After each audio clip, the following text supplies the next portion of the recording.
हा मानवतेचा प्रवास आहे, दिखाव्याचा नाही. मित्रांनो, अनेक जण विचारतात की या उपक्रमामागे कुणाचं मोठं आर्थिक साह्य असेल, पण सत्य अगदी साधं आहे. या कार्यामागे कोणतेही आर्थिक बळ नाही. हा उपक्रम कोल्हापूर शहरातील माऊली केअर सेंटरच्या अंतर्गत माऊली सोशल सर्कलने सुरू केलेला आहे. सरकारी रुग्णालयात उपचारांसाठी असलेल्या रुग्णांचे नातेवाईक उपाशी राहू नयेत, त्यांच्या एक वेळेच्या जेवणाची हेळसांड होऊ नये, या भावनेतून एक घास भुकेल्यांसाठी या उपक्रमाचा जन्म झाला. राहुल आणि दीपक, दोन सख्खे भाऊ आणि त्यांच्या छोटीशी टीम, कोणतेही आर्थिक पाठबळ नसताना हा मानवतेचा प्रवास सुरू केला.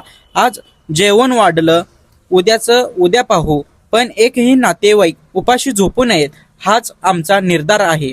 हे कार्य फक्त तुमच्या विश्वासावर आणि आशीर्वादावर चालत आहे.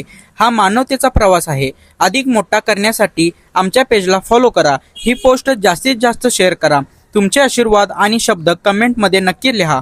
तुमचा एक शेअर म्हणजे एखाद्याच्या ताटातला एक घास, तुमचा एक फॉलो म्हणजे या कार्याला नवीन ताकद. चला मिळून हा मानवतेचा प्रवास खूप मोठा करूया.